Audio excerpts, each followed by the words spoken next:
நாம்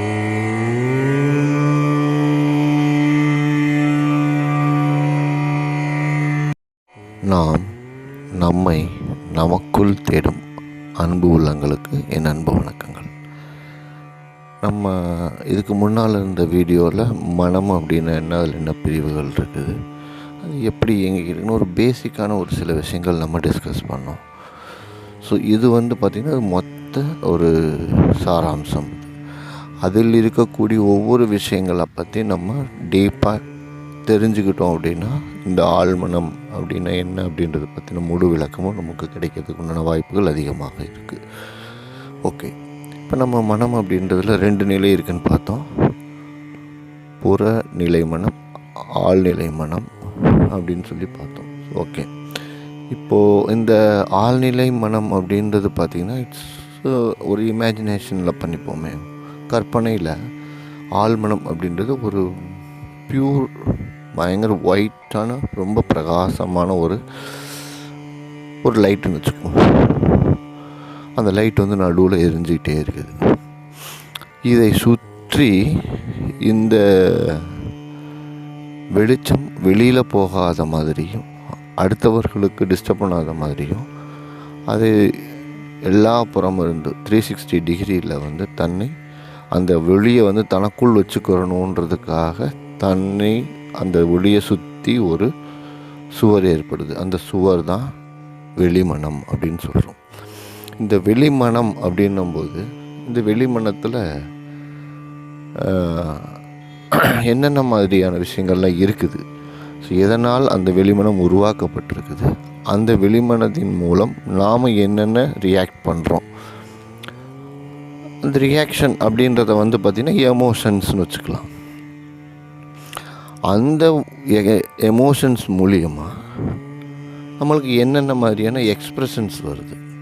ஸோ இவைகள்லாம் சேர்ந்து தான் இந்த வெளிமனம் அப்படின்றது இருக்குது அப்படின்றத நம்ம தெரிஞ்சுக்கலாம்.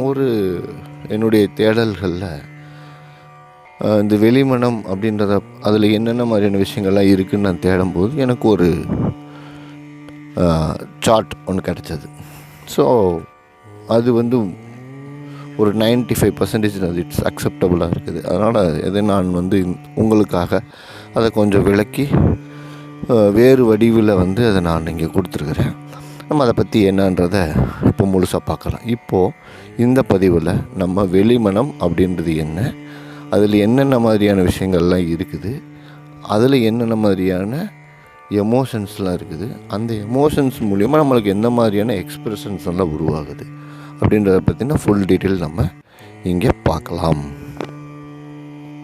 இந்த வெளிமனம் அல்லது புறமனம் அப்படின்றது பார்த்திங்கன்னா சௌகரியமான உணர்வுகள், கம்ஃபர்டபுள் எமோஷன்ஸ். இன்னொன்று அன்கம்ஃபர்டபுள் எமோஷன்ஸ். இந்த அன்கம்ஃபர்டபுள் எமோஷன்ஸ்ன்றது அசௌகரியமான உணர்வுகள். இந்த மாதிரி 2ஆக பிரியுது. இந்த சௌகரியமான உணர்வுகள் அப்படின்றதுல உள்பிரிவாக ஒரு 4 பிரிவுகள், 4 உணர்வுகள், எமோஷன்ஸ் உருவாகுது. அது என்னென்னு பார்த்தோம்னா மகிழ்ச்சி, அன்பு, நம்பிக்கை, விளையாட்டுத்தனம். இந்த 4 விதமான உணர்வுகள் நம்ம ஃபஸ்ட்டு உருவாகுது. இதுதான் இந்த எமோஷன்ஸ். அடுத்து இந்த அசௌகரியமான உணர்வுகளில் பார்த்தீங்கன்னா வருத்தம், பயம், கோபம், சங்கடம். இந்த மாதிரியான 4 விதமான உணர்வுகள் ஏற்படுது. ஸோ அதில் ஒரு 4 உணர்வுகள், இதில் ஒரு 4 உணர்வு, மொத்தம் 8 உணர்வுகளாக நம்ம இங்கே பிரியுது. இதில் இந்த சக்கரம் இங்கே மேலே எமோஷன்ஸ் வீல்னு ஒன்று இருக்கு இல்லைங்களா, இதுதான் நான் என்னுடைய தேடலில் எனக்கு கிடைத்த ஒரு விஷயம். ஸோ இதில் பார்த்திங்கன்னா ஆங்கிலத்தில் இது ரொம்ப தெளிவாக அழகாக கொடுத்துருப்பாங்க. இதில் என்னென்ன மாதிரியான எமோஷன்ஸ் இருக்குது, இது எங்கே பிரியுது, என்ன மாதிரியான செக்ஷன்ஸ்லாம் இருக்குது. இதவே நம்ம தமிழில் பார்த்தோம் அப்படின்னா சௌகரியமான உணர்வுகளில் மகிழ்ச்சி அப்படின்றதுல கருணை உணர்வு, நன்றி உணர்வு, உற்சாக உணர்வு. அன்பு அப்படின்றதுல பார்த்திங்கன்னா மரியாதை, மதிப்பு, ஏற்றுக்கொள்வது. நம்பிக்கை இதில் துணிச்சல், நம்புதல், வல்லமை. விளையாட்டுத்தனத்தில் படைப்பு, ஆர்வம், பாசம். இந்த மாதிரி 12 உணர்வுகள் ஏற்படுது. அதுக்கப்புறம் அசௌகரியமான உணர்வுகளில் பார்த்திங்கன்னா வருத்தம் அப்படின்றதுல தனிமை, மனம் துன்புறுதல், ஏமாற்றம். பயம் அப்படின்றதுல கவலை, சக்தியற்ற நிலை, நடுக்கம் உருவாகுது. கோபம் ப்ளஸ் சலிப்பு, பொறாமை, எரிச்சல் போன்ற உணர்வுகள் உருவாகுது. சங்கடம் அப்படின்ற உணர்வில் வெட்கம், விலகுதல், குற்ற உணர்வு போன்ற இந்த மாதிரியான எக்ஸ்பிரஷன்ஸ், அதாவது ஒவ்வொரு விஷயங்களுக்கும் கீழே மூன்று விதமான எக்ஸ்பிரஷன்ஸ், மொத்தம் 12, அதில் 12 மொத்தம் 24 எக்ஸ்பிரஷன்ஸ் உருவாகுது. இந்த படத்தை பார்த்திங்கன்னா நமக்கு நல்லா ஒரு விஷயம் தெரியும்.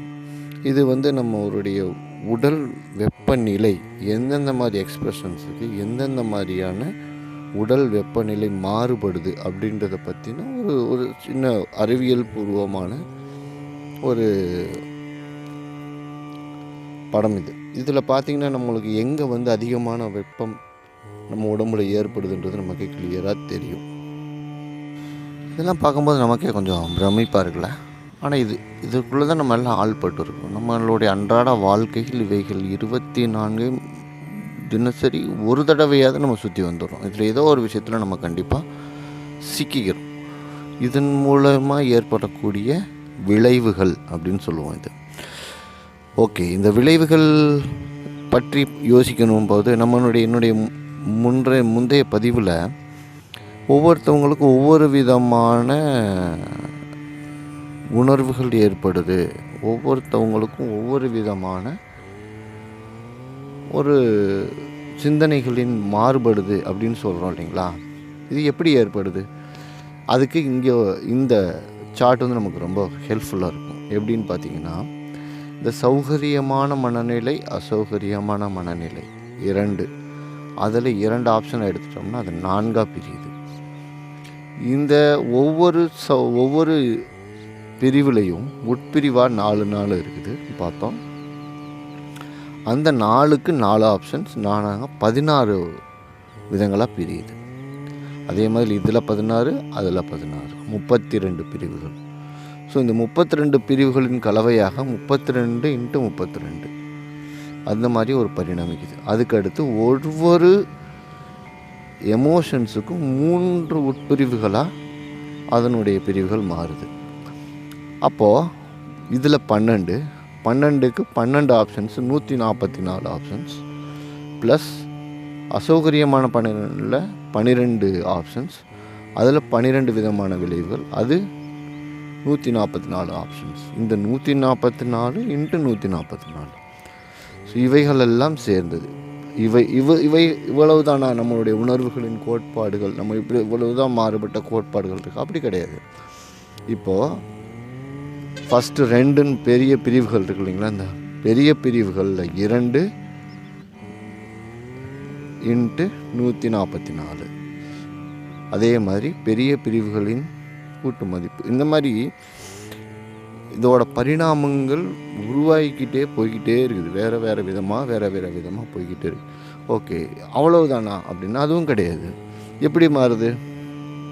இப்போது நம்ம பார்க்கக்கூடிய 12 விதம் அப்படின்னு சொல்கிறோம் இல்லைங்களா. 12 விதத்துலையும் மொத்த கலவைகளாக தான் நம்ம வாய் விட்டு பேசுகிறோம்.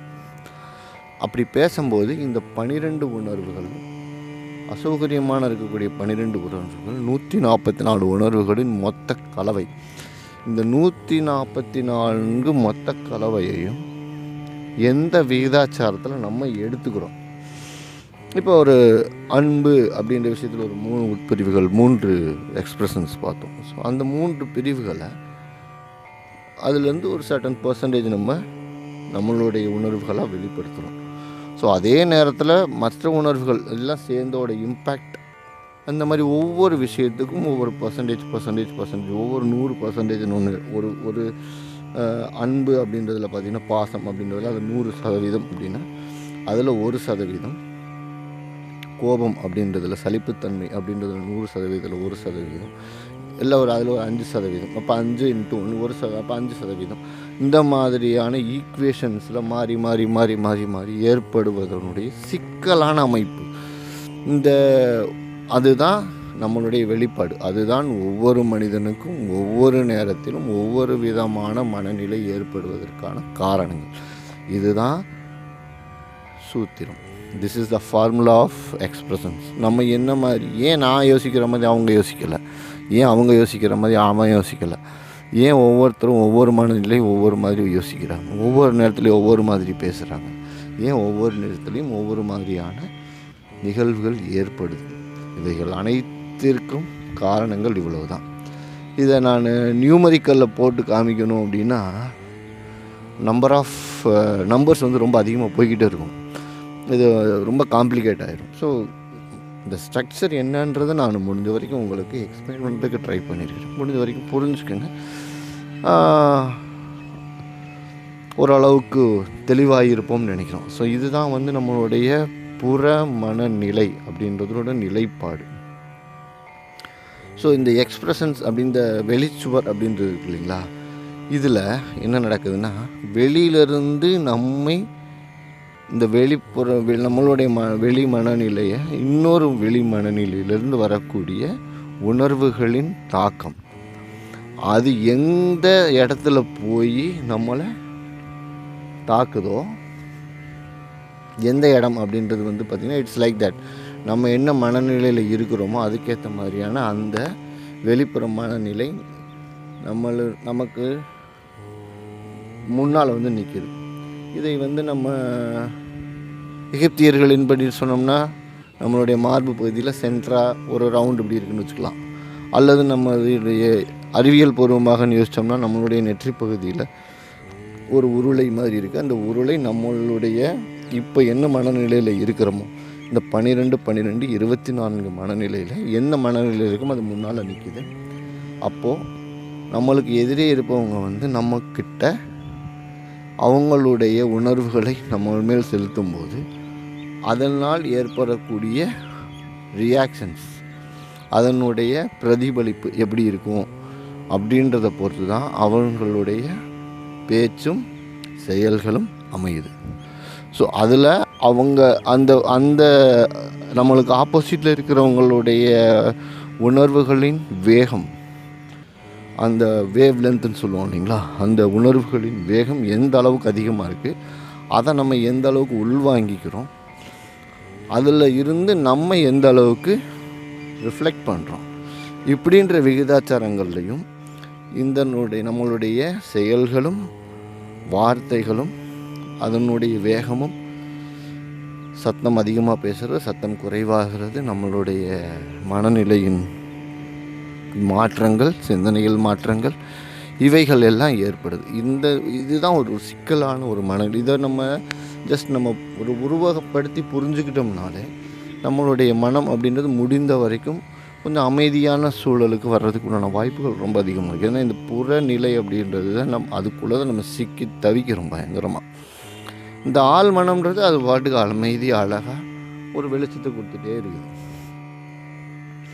ஆனால் இந்த வெளி மனம்ன்றது பார்த்திங்கன்னா ஒவ்வொரு நேரத்தையும் ஒவ்வொரு விதமான எக்ஸ்ப்ரெஷன்ஸை காத்திக்கிட்டு அது சக்கரமாட்ட சும்மா சுற்றிக்கிட்டே இருக்குதுன்னு சுற்றிக்கிட்டே இருக்குது. அதில் எப்போ எவன் என்னத்தை பேசுகிறானோ அது எந்த நேரத்தில் எங்கே போய் படுதோ அதுக்கேற்ற மாதிரி அதோடைய வார்த்தைகள், அதனுடைய உணர்வுகளின் வெளிப்பாடுகள், அதனுடைய பிரதிபலிப்புகள் எல்லாம் ஏற்பட்டு இந்த ஒரு அமைதியற்ற நிலை. என்னென்னா அந்த வெளி மனம்ன்றது சுற்றிக்கிட்டே இருந்துச்சுன்னா அதுதான் வந்து இந்த மனம் அலைப்பாயுதுன்னு சொல்கிறோம் இல்லைங்களா. அந்த அலைப்பாயுறதுன்றது அதுதான். அந்த சுற்றிக்கிட்டே இருக்கிறத அந்த வேகத்தை குறைத்து அமைதியான ஒரு இடத்துக்கு கொண்டு வந்து நிறுத்தணும். அப்போ அது வந்து அப்படியே அந்த சுற்றுதலின் வேகம் குறைந்து மெதுவாக அப்படியே ஸ்லோவாக லேண்ட் ஆகி அமைதியாக அப்படியே மெதுவாக இருக்கும்போது அப்போ இந்த உள்மனதின் வெளிச்சம் என்பது வெளியில் வர ஆரம்பிக்கும். அது வரைக்கும் அது வெளியில் வராது. ஓகே, ஸோ ஓரளவுக்கு உங்களுக்கு புரிஞ்சிருக்கும்னு நினைக்கிறேன். இதில் உங்களுக்கு ஏதாவது டவுட் இருக்குது அல்லது மாறுபட்ட கருத்துகள் இருக்கும் பட்சத்தில் கமெண்ட்ஸில் கண்டிப்பாக சொல்லுங்கள். அதை பற்றி ஒரு ஆரோக்கியமான விவாதம் பண்ணி நம்ம ஒரு முடிவுக்கு வரலாம். ஓகே, நன்றி, வணக்கம்.